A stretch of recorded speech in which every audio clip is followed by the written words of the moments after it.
என் அன்பு உள்ளவங்களுக்கு வணக்கம். இன்னைக்கு நான் பாசிப்பயிறு கடைசலுங்க. பாசிப்பயிறு குழம்புன்னு சொல்லுவாங்க, அது பாசிப்பயிறு கடையல் அப்படின்னு சொல்லுவாங்க. அது செய்யலாங்க. அது எப்படி செய்யலான்னு பார்க்கலாம் வாங்க.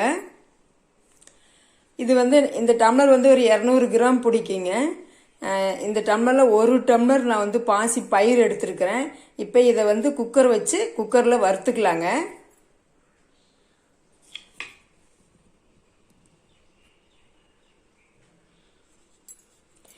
மீடியமாக வச்சு நல்லா வறுத்துக்குங்க. நல்லா வாசம் வர வரலும் நல்லா வறுத்துக்குங்க. நல்லா செவக்க வறுத்துக்கணும். நான் நல்லா வறுத்துட்டு காட்டுறேன். இந்த மாதிரி நல்லா செவக்க வறுத்துருங்க.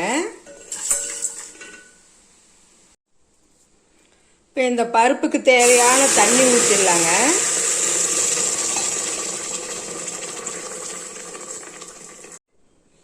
இந்த பருப்பில் நான் கொஞ்சம் ஒரு 1/2 ஸ்பூன் பெருங்காயத்தூள் எடுத்து வச்சுருக்கிறேங்க.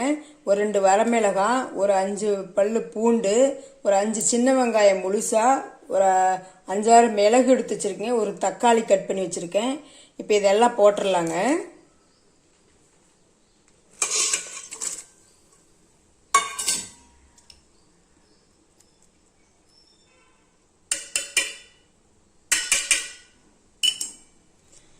அடுத்து கறிவேப்பிலை கொஞ்சம் போட்டுக்கலாங்க.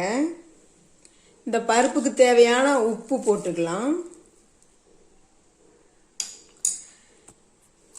இதெல்லாம் நம்மள பிடிச்சி வேகட்டுங்க. ஒரு 5 விசில் விட்டுக்கலாங்க.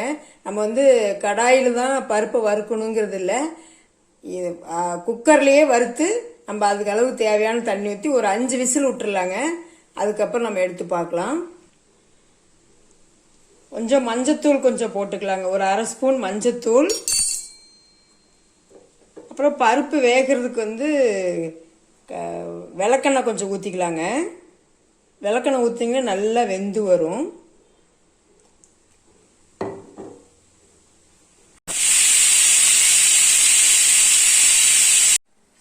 அஞ்சு விசில் வந்துருச்சுங்க, எடுத்து பார்க்கலாங்க. சூப்பரா வந்துருச்சுங்க. அப்படியே மணக்க அப்படியே பயங்கர ஸ்மெல்லுங்க, சூப்பரா இருக்கு. இப்போ இதை நம்ம மண் சட்டியில தாளிச்சுக்கலாங்க. அப்பதான் கடையிறதுக்கு ஈஸியா இருக்கும். மண் சட்டியில தாளிச்சுக்கலாங்க. இப்போ நான் சட்டி வச்சிருக்கேன், சட்டி காயிட்டும். சட்டி காஞ்சிருச்சுங்க. கடலெண்ணெய் ஊற்றிக்கலாங்க. ஒரு 2-3 ஸ்பூன் ஆகிற மாதிரி கடலெண்ணெய் ஊற்றிக்கிறேன்.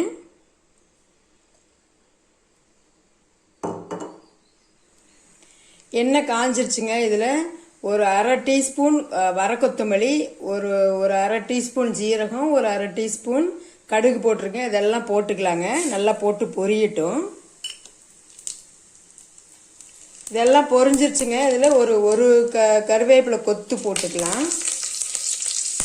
ஒரு 5-6 சின்ன வெங்காயம் கட் பண்ணி வச்சிருக்கிறேங்க, அதையும் போட்டுக்கலாம்.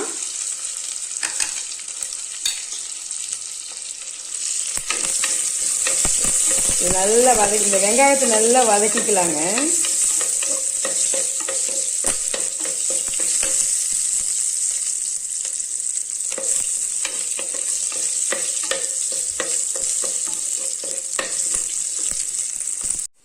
வெங்காயம் நல்லா வதங்கிடுச்சுங்க.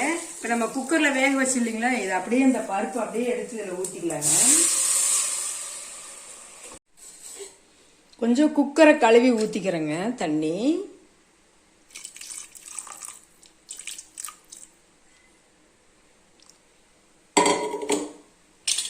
இப்போ இது நல்லா வேகட்டுங்க. ஒரு 2 நிமிஷம் இந்த தண்ணியோடனா கொஞ்ச நேரம் வேகட்டும். அதுக்கப்புறம் நம்ம கடைஞ்சிக்கலாம். ஒரு 2 நிமிஷம் ஆயிடுச்சுங்க, நல்லா வெந்துக்குச்சுங்க. இது கூட நம்ம ஒரு 2 ஸ்பூன் நெய் போட்டு அப்படியே கடைஞ்சிடலாங்க.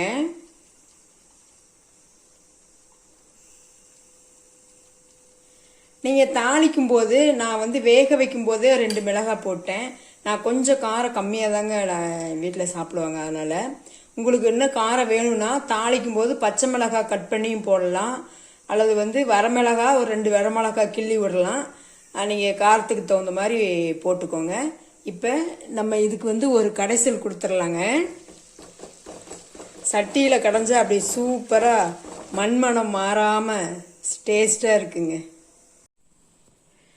இதை நீங்கள் சப்பாத்திக்கும் போட்டு சாப்பிட்டுக்கலாம், சாப்பாட்டுக்கும் சாப்பிட்லாம், அதில் இட்லிக்கும் சாப்பிட்லாம். சூப்பராக இருக்கும். நமக்கு பாசி பயிறு கடைசல் ரெடி ஆயிடுச்சுங்க. சூப்பராக ரெடி ஆயிடுச்சு. இப்போ நமக்கு வந்து நீங்கள் சாப்பிடும்போது இல்லை இன்னும் நெய் வேணும் அப்படின்னு சொன்னாலும் சாப்பிடும்போது நெய் உருக்கி போட்டு சாப்பிடுங்க. நான் கடையும் போதே நெய் போட்டு கடைஞ்சேன், சூப்பராக இருக்குன்னு சொல்லிட்டு. இங்கே வந்து குழந்தைங்களுக்கு வந்து இதை அடிக்கடி செஞ்சு கொடுங்க. எல்லாருமே சாப்பிட்லாம். முக்கியமாக குழந்தைங்களுக்கு வந்து நல்லா செஞ்சு விடுங்க. லஞ்சுக்கெல்லாம் செஞ்சு சாப்பாடு தனியாக குழம்பு தனியாக ஒரு பாக்ஸில் போட்டு கொடுத்துருங்க. மத்தியானம் வரல இருந்தாலும் கெட்டு போகாது. ஏன்னா நம்ம ஒரு தக்காளி உள்ளே போடுறோம் இல்லைங்களா, அதனால கெட்டு போகாது. குழந்தைங்களுக்கு வந்து பீஸ்ஃபுல் ஆஃப் மைண்டு கிடைக்கும் பாசிப்பயிறுனால. அல்லது நீங்கள் வந்து ஈவினிங் டைமில் வந்து குழந்தைங்க வீட்டுக்கு வரும்போது நம்ம ஸ்நாக்ஸாக கூட பாசிப்பயிரை வந்து முழு பயிராக அப்படியே வேக வச்சு தாளித்து கொடுங்க. நீங்கள் வந்து இது செய்கிறது வந்து ரொம்ப ரொம்ப ரொம்ப ஈஸி. இது வந்து இதை முளைக்கட்டியும், இந்த பாசிப்பயிறு வந்து முளைக்கட்டின்னு சொல்லுவாங்க. அதை முளைப்பு கட்டி கூட நம்ம வந்து கடையிலாங்க. அது இன்னும் நல்ல டேஸ்ட்டாக இருக்கும்.